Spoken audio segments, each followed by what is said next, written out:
Makan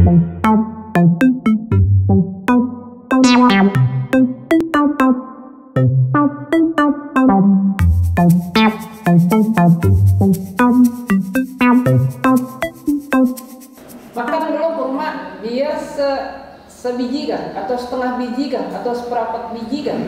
Atau minum dulu banyak biar seteguk kah? Atau setengah teguk baru kemudian baca Allahumma sumtu wabika amantu. Jangan dibalik, karena biasanya karena kebiasaan kita di rumah pun biasanya diajarkan baca ini dulu aja hanya berbuka, padahal itu tersalah memahami dari hadis Nabi.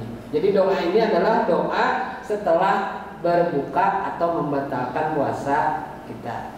Jadi ingat ya anak-anak di rumah, nanti jangan dibaca dulu, tapi minum dulu atau makan dulu walaupun sedikit, baru dibaca Allahumma lakasumtunya. Ya, Allahumma lakasumtunya dulu. Yang keempat, sunat-sunat puasa itu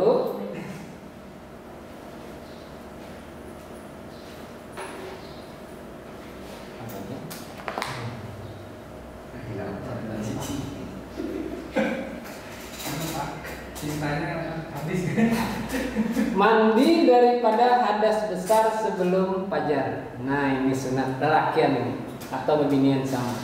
Apabila malam itu kita bermimpi, ini lelakian yang belum kawin, karena malam itu terlihat di siapa kan? Kemudian pas bangun bermimpi, maka sebelum fajar ini usahakan kita mandi. Apalagi orang yang datang bulan, misalnya sudah selesai, maka sebelum subuh, ini sebelum fajar itu kan sebelum subuh mandi dulu, dingin ya, yang ngaran mandi itu nyata ya kena baju dingin, makanya dijarangkan dulu bajunya supaya kada terlalu dingin. Dan mandi itu kada perlu harus banyak-banyak bajunya. Yang namanya rukun mandi itu satu niat, dua seluruh anggota tubuh terkena air. Jadi yang namanya terkena air itu kada perlu harus seember, 2 ember, 3 ember, 4 ember. Segayung pun asal kita yakin kena seluruh anggota tubuh, maka itu juga sudah tercukupi untuk mandi yang disebutkan di dalam hukum fikih.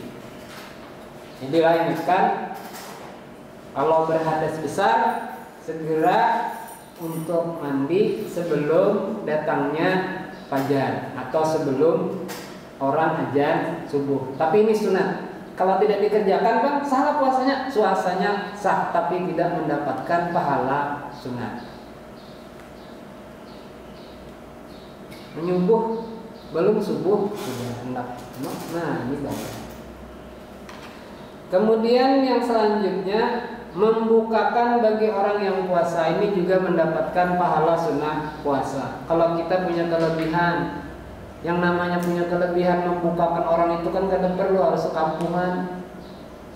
Kita bisi kawan, kebetulan kawan kita ini kesana kemari hendak membuka, mencari bukaan. Kiau ke rumah. Nah sini bang setemat kok, udah kiau ke rumah, barangnya balik. Bari kurma sebiji kan, terus banyak-banyak membukakan orang itu kan kada perlu harus memakannya.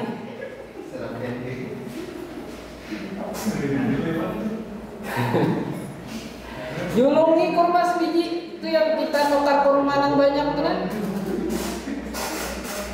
Nah kalau kesalikan membuka kurma sebiji, begitu inya buka puasa, kurma kita dimakan, maka kita juga sama pahalanya dengan membukakan orang yang berpuasa. Atau kita mengolah es buah banyak, kan banyak banyunya es buah tuh. Es buahnya biar sedikit,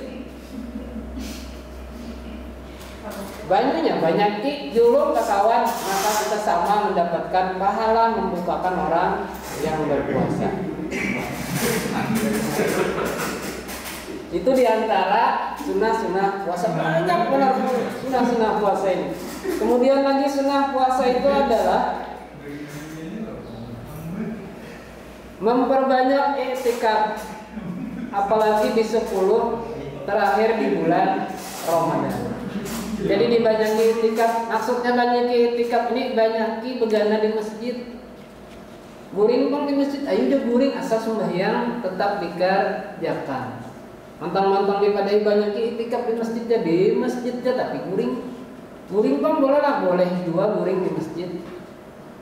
Karena pas orang sembahyang itu juga akan dinilai. Apalagi berniat, yang penting kan niatnya. Nawaitu tadi pas sengaja aku berniat itikaf di ini masjid, duduk guring, maka sampai kita bangun kita akan mendapatkan pahala niat itikaf.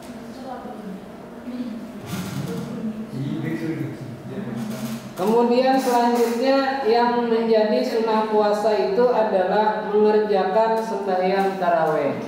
Nah, sembahyang taraweh ini juga termasuk sunnah di bulan Ramadan. Walaupun sebenarnya menurut di dalam riwayat sampai sekarang Bapak tidak pernah menemukan ada riwayat yang menyebutkan Nabi itu pernah mengerjakan sholat taraweh. Tetapi para sahabat sepakat setelah Nabi ada yang tahu bahwa Nabi itu mengerjakan sholat, lalu mereka menyebutnya taraweh. Taraweh itu kan cuma arti bahwa sholat itu sambil santai. Jadi tidak ada yang namanya taraweh itu sembahyang yang maju benar. Itu namanya bukan taraweh. Tapi yang namanya taraweh itu kan berasal dari bahasa Arab yang artinya itu santai, sholat yang dikerjakan secara santai. Jadi biasakan sholat taraweh itu jangan terlalu cepat. Nah, Bapak ulang supaya ingat. Sunat-sunat yang dikerjakan pada waktu puasa itu yang pertama menyegerakan berbuka apabila waktunya sudah sampai. Ini jangan sampai ingin koma aja, tapi sampai ke titik menyegerakan berbuka apabila telah sampai waktu berbuka. Jadi jangan kemana-mana. Bahkan Bapak dulu pernah mendengar bahwa apabila sebelum berbuka itu adalah salah satu di antara tempat yang mustajab untuk berdoa. Makanya sebelum berbuka itu usahakan duduk dulu bujur-bujur. Orang membacanya astagfirullahaladzim. Nah, kalau orang bacaan itu duduk kita. Habis duduk, ayo kita kalau bisa membaca itu, ayo aja berdoa orang. Berdoanya ditentukan lah doanya, ada doa yang di dalam hati kita aja. Kalau kita kurang duit berdoa, mohon Tuhan ya Allah mudah-mudahan karena puasa ini belum banyak isi duit, itu kan doa juga. Kalau mungkin dia kabul, kan berdoa jangan ada hakon ya. Berdoa salah satu tempat yang mustajab untuk berdoa adalah pada waktu ketika menjelang berbuka puasa. Jadi gunakan waktu itu dengan sebaik-baiknya untuk banyak-banyak berdoa. Kalau sudah berbuka, itu ada lagi tempat yang mustajab buat berdoa. Jadi berdoalah sebelum. Ini juga suruhan sebenarnya, hadapi dulu apa yang akan kita makan pada waktu berbuka sebelum kita berbuka. Jangan nonton TV. Nonton TV asik. Mbah berbunyi hanyar, berbunyi ngeng, biar berbunyi hanyar mendatangi ke wadah tempat berbuka. Cobailah dikurang-kurangi. Minimal misalnya 5 menit sebelum berbuka duduk dulu di situ berkumpul lawan keluarga. Kan ada abah, ada mama di rumah berdoa di situ. Minta doakan mama kah, minta doakan abah kita kah, berdoa hanya itu menunggu beduk berbuka pas berbuka. Nah itu diantara sunat puasa yang pertama Bapak ulang yaitu menyegerakan berbuka. Yang kedua berbuka dengan kurma. Tahu tamar ini kan di Arab sana ini yang kita jelas-jelas itu adalah berbuka dengan kurma. Kurmanya kada perlu harus kurma yang mahal-mahal, yang murah pun boleh. Muka. Yang tadi biasa makan kurma cobailah karena ini sunnah Nabi. Jadi yang namanya sunnah Nabi itu coba dikerjakan, insya Allah ada barokahnya.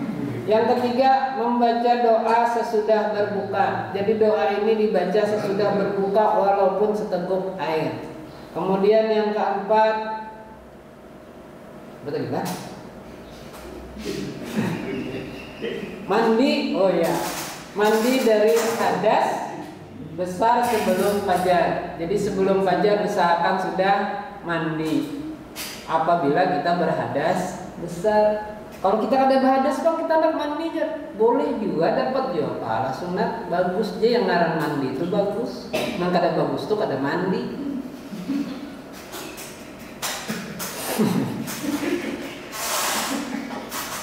Kemudian selanjutnya memperbanyak sedekah. Tadi ketinggalan Bapak. Di bulan Ramadan ini banyak sedekah. Kayak apa? Jangan apa sedekah, duit jangan tapi ada. Yang ngarang sedekah itu kadang mesti dengan harta. Ketika kita membantu orang lain itu juga sedekah ngarannya. Ketika kita banyak tersenyum itu juga sedekah. Karena ada hadis Nabi menyebutkan at-tabassumu ila akhika sadaqatun. Senyum engkau kepada saudaramu itu adalah sedekah. Kada kawan kita bersedekah duit penyunyuman barang. Jadi yang bertamu orang tersenyum, tamu orang tersenyum, nyaman juga dilihat. Ini sudah bersedekah ada, duit tapi ada, perahu kita nak pulang rumah, lengkap benar penyakit ini. Lah bulan Ramadan barang kita banyak bersedekah kalau pada kau bersedekah duit. Nah, bagi kawan, bagi siswa-siswa Bapak sekalian yang kebetulan kekurangan dalam hal finansial, silahkan banyak bersedekah dengan senyuman di bulan Ramadan ini. Jangan tapi peramutan lagi sudah. Kemudian selanjutnya, ini Bapak mau ulang ya. Memelihara diri dari segala yang diharamkan sampai terbit matahari, sampai terbenam matahari. Jadi dipelihara diri. Apa diantaranya? Melihat hal-hal yang bisa membatalkan puasa. Walaupun kada sampai membatalkan yang bisa membatalkan puasa. Walaupun kada sampai membatalkan itu dikurangi di bulan Ramadan. Maka kita dengan niat untuk melaksanakan sunnah, maka pahala kita akan bertambah di bulan Ramadan. Jadi mata jangan tapi melihat yang diharamkan. Telinga dijaga daripada hal mendengar yang kada bagus. Mulut dijaga daripada hal-hal yang kada bagus. Kalau misalnya terjadi juga banyak bertobat barang. Apalagi ini sudah masuk hari yang ke-10 yang kedua. Walaupun hadisnya disebutkan hadis ini adalah hadis yang dhaif atau hadis yang lemah, bahwa puasa ini terbagi tiga. Yang jelas puasa itu ada rahmah, ada maghfirah, ada dijauhkan dari api neraka. Baik kita bagi tiga atau kita sebulannya kata tiganya, karena Bapak yang jelas banyaki membaca istighfar juga di bulan Ramadan. Karena yang namanya manusia ini tidak pernah salah, tidak pernah lupa daripada yang namanya salah dan hilang. Mata kita bisa saja terlihati hal-hal yang diharamkan, itu jadi dosa bagi kita. Banyak ini istighfar di bulan Ramadan, diampuni Tuhan. Telinga kita, ngarannya kita bakawan mau kurang, akhirnya orang berkisah, kita mendengar. Mulut kita karena keasikan bapander ada bercampur lawan dusta, ngarannya gini manusia, lalu banyakilah membaca istighfar. Itu yang menjauhkan supaya kita terjauh dari hal yang membatalkan puasa. Kemudian membukakan bagi orang yang puasa seperti yang Bapak sebutkan tadi, walaupun sebiji kurma tetap nilainya sama. Karena Tuhan itu bukan melihat banyaknya, tapi kemauan kita untuk mengerjakan itu yang dicatat oleh Allah. Ibadah atau sedekah walaupun sebiji zarah tapi kita ikhlas, itu jauh lebih baik daripada banyak tapi kita kada ikhlas. Karena yang namanya jumlah itu kita tidak bisa menyamakan antara kita lawan gubernur. Bagi gubernur misalnya 1 juta itu ada artinya, bagi kita 1000 ini banyak benar artinya. Nah ini makanya diingat baik-baik, jangan sampai nanti karena merasa kita sedikit maka kita kada mau banyak-banyak bersedekah. Sedikit kada apa-apa, yang penting ada sedekah. Kemudian juga selanjutnya setelah membukakan orang puasa adalah mengerjakan sholat taraweh. Jadi mengerjakan sholat taraweh juga termasuk ibadah sunnah yang dikerjakan di bulan Ramadan. Karena tidak ada sholat taraweh di luar daripada bulan Ramadan. Kayak apa aja kan haratnya. Karena kealiman mendajar biar jaga taraweh di bulan Ramadan dan taraweh di bulan selain Ramadan tuh luput ngarannya. Karena yang namanya taraweh cuma kita dapatkan di bulan Ramadan. Maka manfaatkanlah bulan Ramadan ini, malamnya kita isi dengan sholat taraweh.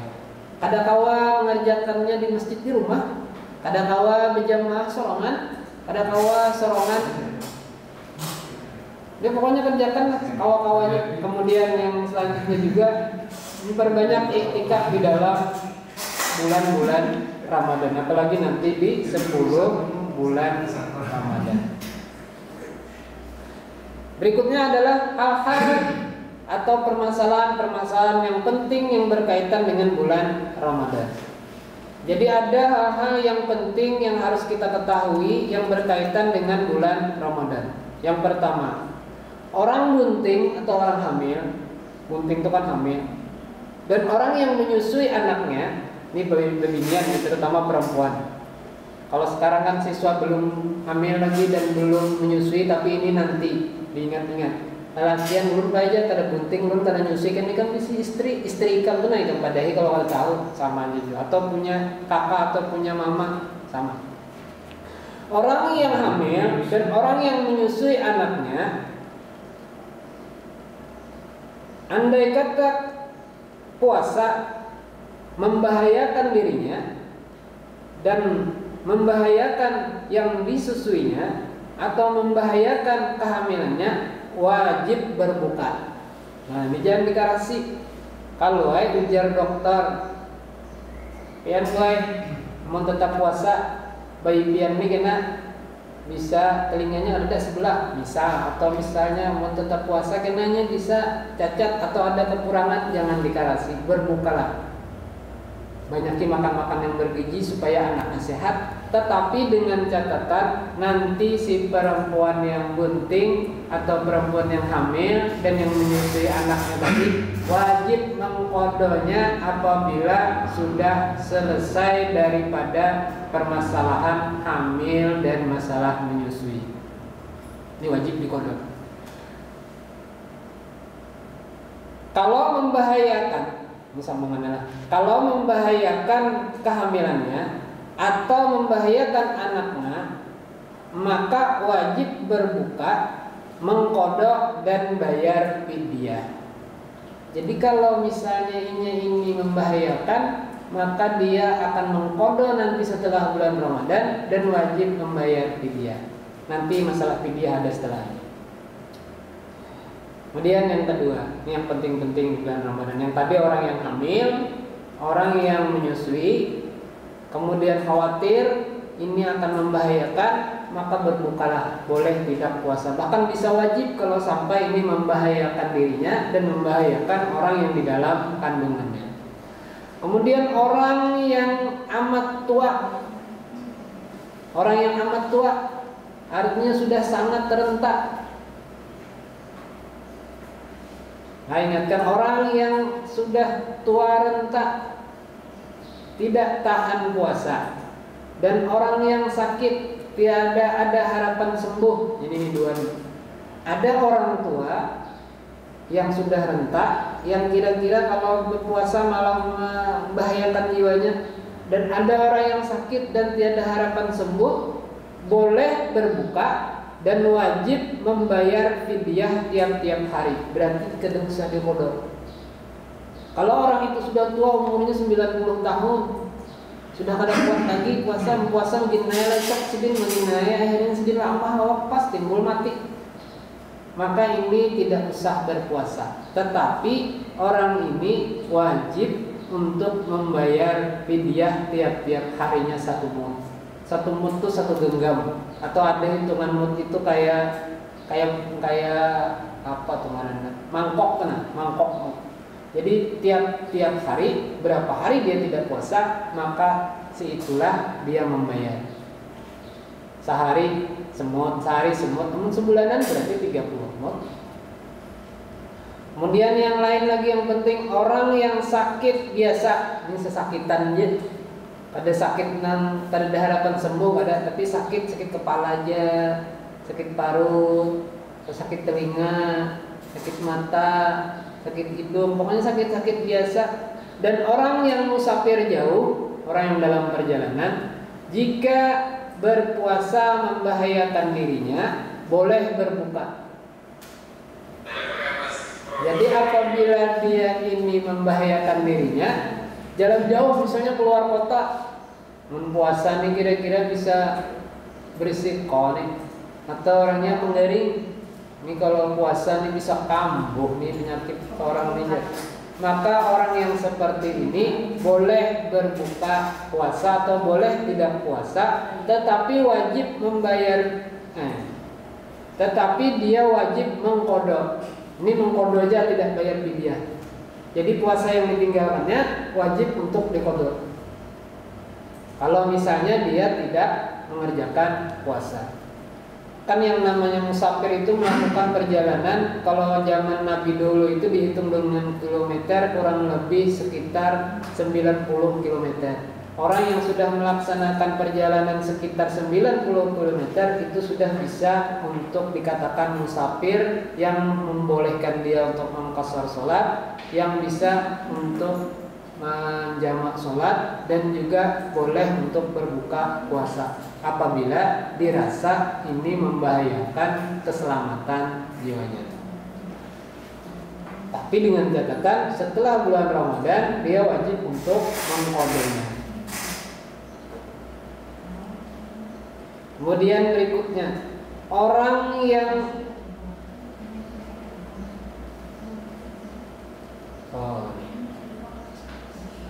membatalkan satu hari puasa. Ini orang yang membatalkan satu hari puasa di bulan Ramadan dengan bersetubuh.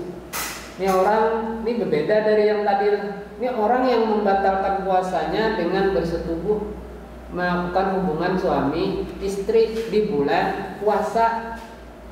Tapi belum habis lagi kalimatnya, di siang hari. Jadi malam boleh ya, namun orang suami istri. Tapi kalau bukan suami istri tetap tidak boleh. Orang yang membatalkan satu hari puasa di bulan Ramadan dengan bersetubuh wajib mengqadhanya dengan segera dan wajib membayar kafarah. Jadi apabila ada yang kebetulan karena pengantin baru lalu terlupa ini bulan Ramadan, kemudian terkerjakan, maka dia wajib untuk segera setelah nanti bulan Ramadan membayar atau mengqadha puasa Ramadannya dengan ketentuan nanti. Ini ada ketentuannya, dengan membayar kafarah, yaitu kafarah itu memerdekakan hamba yang min. Ini kan tidak ada lagi budak, berarti ini sudah terhapus nih. Terhapus karena tidak ada lagi hamba yang mukmin. Yang kedua, jika tiada puasa, hendaklah mengerjakan puasa 2 bulan berturut-turut. Nah, nanti setelah bulan Ramadan dia harus segera menyegerakan untuk mengqadha puasa 2 bulan lagi berturut-turut, mengganti yang sehari dia mengerjakan perbuatan suami istri tadi di siang hari. Kemudian kalau tidak mampu untuk mengerjakan puasa 2 bulan berturut-turut, maka dia hendaklah memberi makan 60 orang miskin. Gantinya nih, 60 orang miskin, tiap-tiap orang miskin itu 1 mud makanan. Jika tidak puasa, pada kawajua ternyata memberi, maka kafarah itu menjadi tanggungannya kapan sampai wajib, kapan wajib dia bisa melaksanakannya. Berarti kalau tidak mampu bukan berarti setelah itu bebas, tapi nanti apabila ini sanggup. Kalau misalnya sanggupnya tahun berikutnya karena sudah mengerjakan tuh lalu garing atau sakit, berarti kan tidak bisa nih.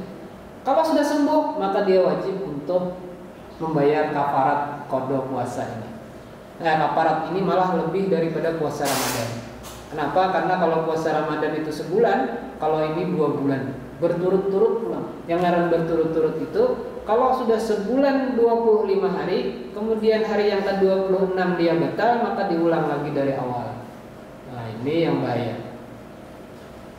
Sebulan jangan ditahan, apalagi bayari 2 bulan. Kemudian orang yang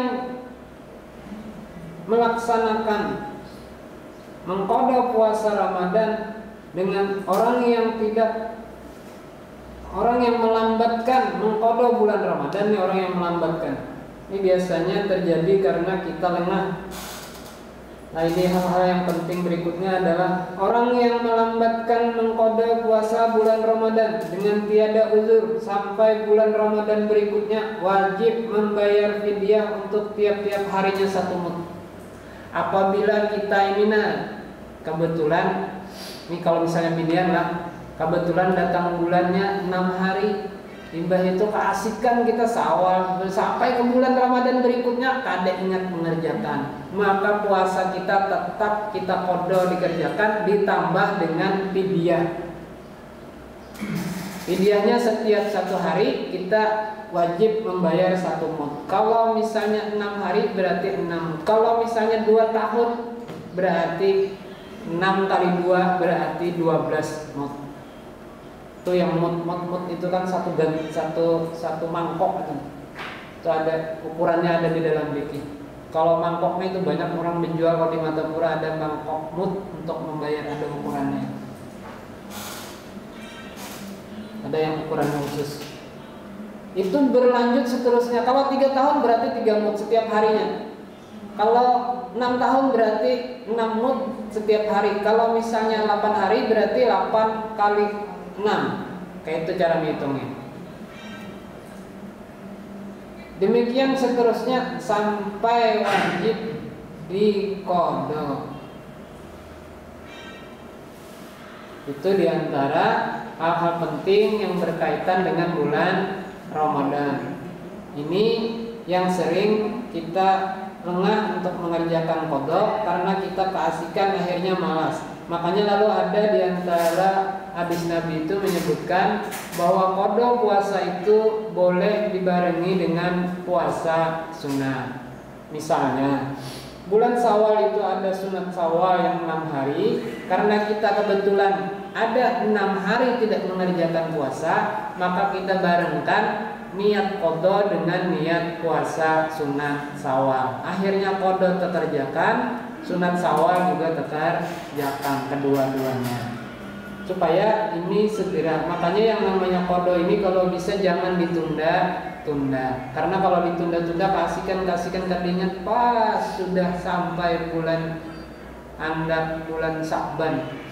Bulan Sya'bannya kan diingat pulang pas kebetulan sampai Ramadan, berarti setahun sudah terlewati.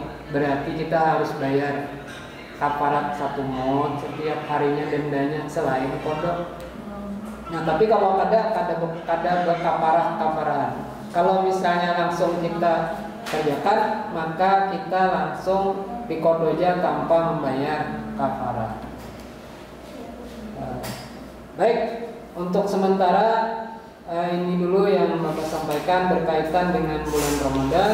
Mulai daripada pengertian puasa tadi, yang perlu diingat bahwa yang namanya puasa ini adalah menahan diri dari sesuatu yang membatalkan puasa dari sejak dimulainya puasa, yaitu dari terbit matahari sampai terbenam matahari.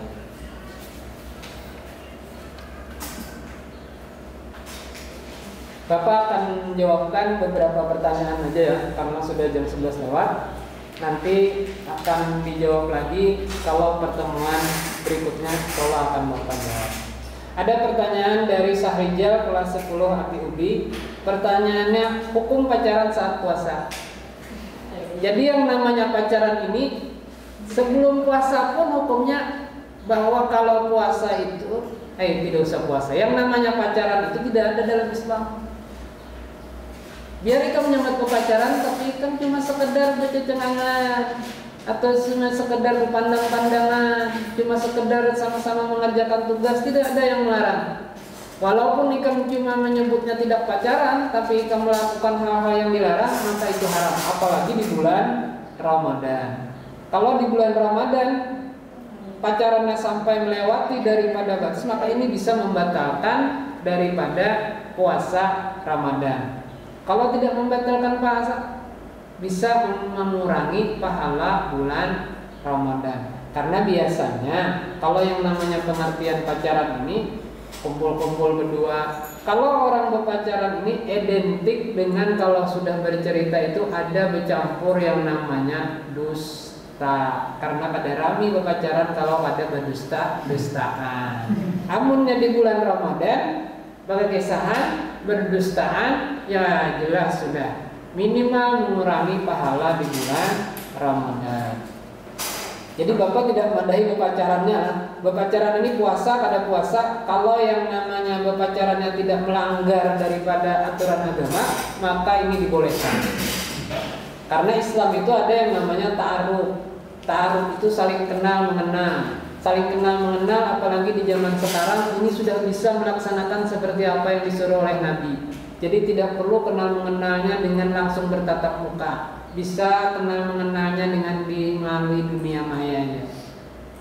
Bapandiran ketakon, kamu di mana? Aku di rumah. Kamu kan ada dosa tuh. Kamu lagi apa? Aku lagi makan. Tapi melalui WA aja. Berkenalan sampai tahu benar. Kamu pakai baju apa? Aku pakai baju kuning. Kata apa itu yang namanya berkenal dan bertaaruf. Kamu sudah kah? Sudah. Nah, pokoknya bapandir itu kan ada yang marah. Yang melarang itu kalau sudah bertamu, kemudian bersentuhan tangan, kemudian bersentuhan yang lain, ini yang dilarang di dalam agama. Jadi jawabannya adalah hukum pacaran saat puasa sebenarnya tidak ada hukum pacaran itu puasa, ada puasa sama. Kalau yang dimaksud dengan pacaran itu adalah melakukan perbuatan yang dilarang, maka hukumnya haram, lebih-lebih di bulan Ramadan. Tapi siapa tahu pacarannya video callan tapi sambil mengoreksi bacaan Al-Quran masing-masing, ini malah pacarannya bagus. Ujar nang lelakiannya, nyapa pacaran Pak? Kita pacaran aja, ayo ujar ini. Tapi kan melalui dunia maya. Imbah itu ujar nang lakiannya, aku baca Quran koreksikanlah dinglah. Nah, ya dingnya dikoreksikannya, lalu kakaknya membaca dikoreksikan, maka ini malah pacarannya jadi pahala. Kalau inya menyambat ini berpacaran. Nah, jadi boleh kalau tidak melanggar aturan agama. Yang tidak boleh itu walaupun disebut pacaran dalam kata dan sana atau pokoknya yang melanggar agama itu tidak boleh, apalagi di bulan Ramadan. Pertanyaan dari M. Galang, kelas 10 ATM. Selain memasukkan sesuatu ke rongga mulut dengan sengaja, apakah memasukkan sesuatu ke lubang yang ada di tubuh juga dapat membatalkan puasa? Lubang apa ini?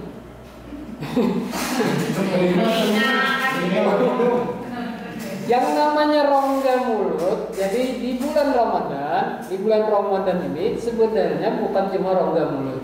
Memasukkan sesuatu ke dalam rongga-rongga yang berada lubang di dalam tubuh, itu hukumnya haram dan membatalkan puasa.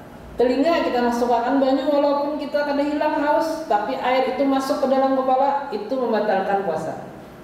Kita menghirup air melalui lubang hidung, ini kan tidak lubang mulut nih, maka masuknya ke lubang hidung, kita kemudian bahasa Banjarnya dihiut atau diisap, dan kalau dikeluarkan lagi, maka itu juga membatalkan puasa.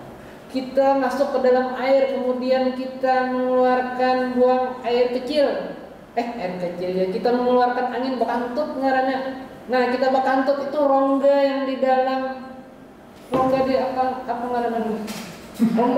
Rongga murid kita itu kan terbuka. Kalau itu di dalam air, maka begitu ini terbuka, air akan masuk. Begitu air masuk, itu membatalkan puasa. Makanya kan dulu ada disebutkan bekantut di bulan Ramadan di dalam air hukumnya haram. Kenapa? Karena bisa membatalkan puasa.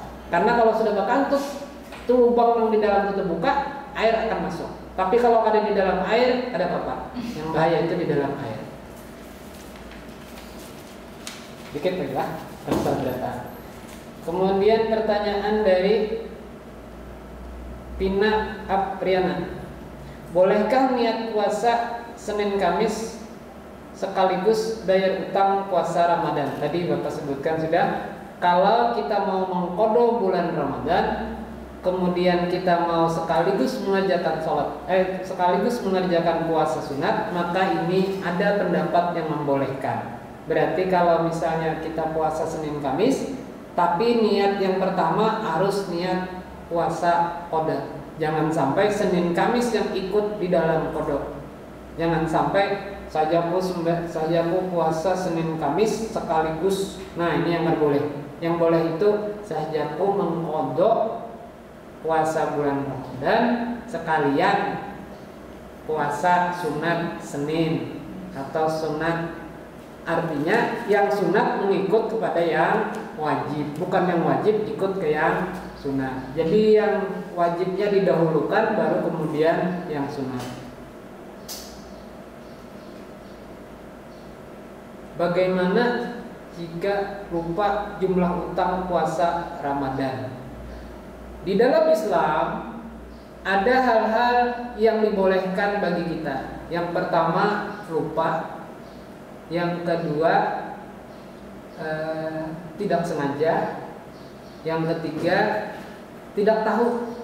Nah, lupa termasuk dalam perbuatan yang dibolehkan dalam Islam. Dibolehkan maksudnya apabila kita terlupa ngaranegin orang kada ingat itu akan terbebas dari hukum-hukum agama.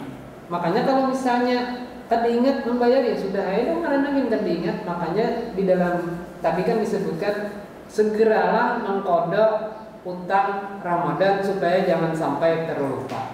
Apalagi kalau orangnya bagusnya kada ingat tapi asa balum kemudian dikerjakan, itu jauh lebih baik daripada kada ingat terus saya ingat aja. Nah, itu yang kada bagus. Jadi usahakan puasa itu disegerakan supaya jangan sampai kada ingat. Dan kalaupun sampai kada ingat, kalau rasa berat hati itu belum mengerjakan, kerjakanlah. Kemudian pertanyaan daripada Satrio kelas 10 ATUA, bagaimana hukumnya puasa tapi tidak sholat? Tadi kan orang puasa itu dijaga puasa sah, karena yang namanya puasa itu niat dan tidak melakukan hal-hal yang membatalkan puasa. Tetapi orang ini makanya disebutkan di dalam hadis Nabi, kam min shaimin, banyak orang yang berpuasa tetapi tidak mendapatkan keutamaan atau pahala daripada puasa itu kecuali haus dan lapar. Orang yang berpuasa tapi tidak mengerjakan sholat, mungkin dia ini cuma sekedar mendapatkan haus dan lapar, tapi pahalanya tidak mendapatkan karena tidak mengerjakan sholat. Yang jelas sholatnya dia berdosa. Jadi tidak mendapatkan pahala, Bapak yakin, tapi puasanya sah. Kemudian dari Anissa kelas 10 ATUA dan Galang, apa hukumnya jika memasukkan sesuatu ke lubang hidung atau telinga saat puasa, misalnya membersihkan telinga atau hidung? Jadi ada batasan-batasan hidung dan telinga. Kalau di dalam fikih itu ada rongganya yang Bapak kadang bisa gambarkan sebenarnya di dalam sini. Kalau lewat dari batas itu, maka itu membatalkan puasa. Bahkan disebutkan kita ini kalau bisa memasukkan ke dalam hidung itu, tangan itu adalah jangan sampai jari ini apa ngarannya? Kelingking. Jari kelingking, karena kalau kelingking ini kedalaman masuknya. Kalau misalnya jari, apalagi jari jempol, ini kan sedikit benar, ini tidak mungkin membatalkan puasa.